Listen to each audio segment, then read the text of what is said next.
તો ફ્રેન્ડ્સ, આ ફણગાવેલા મગ લીધા છે, 1 વાડકી છે અને અડધી વાડકી ચોખા લીધા છે જે આખી રાત પલાળી રાખ્યા હતા અને પાણી કાઢી નાખ્યું છે. હવે આપણે મિક્સર જાર લઈશું, એમાં ફણગાવેલા મગ બધા એડ કરી દઈશું. આ ચોખા જે છે એ બધાય આપણે એડ કરી દઈશું.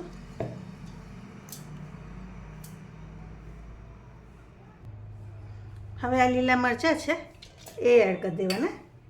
આ જીરું છે એ એડ કરી દઈશું. લસણ 3 કળી છે એ એડ કરી દેવાનું. લસણ ને આદું તમે તમારા ટેસ્ટ મુજબ વધઘટ કરી શકો.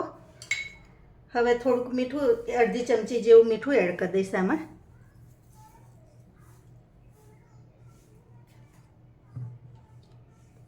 થોડી હળદર ચપટી જેવી જ એડ કરવાની અને ધાણા જીરુંનો પાવડર છે.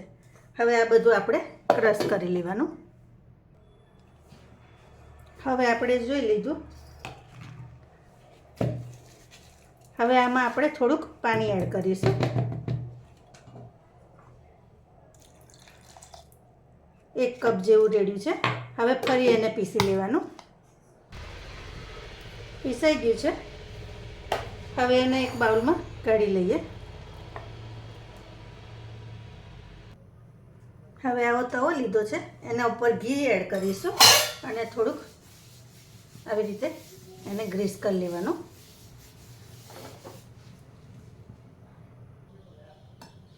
હવે તવો તપી જાય એટલે આપણે એમાં આ બેટર છે તે પાથરી દેવાનું.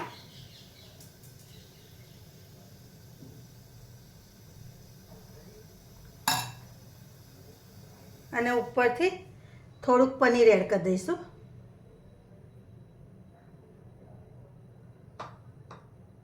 અને આ ચીઝ છે એ એડ કરી દેવાનું.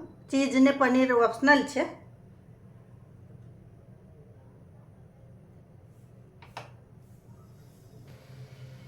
હવે આટલું થાય એટલે આપણે એને પરોઠાને આવી રીતે લઈ લેવાનું. આને ઉત્તપા કહી શકો, પરાઠા કહેવાય, તમે જે કોઈ. હેલ્ધી ઉત્તપા પરાઠાની રેસીપી તૈયાર છે.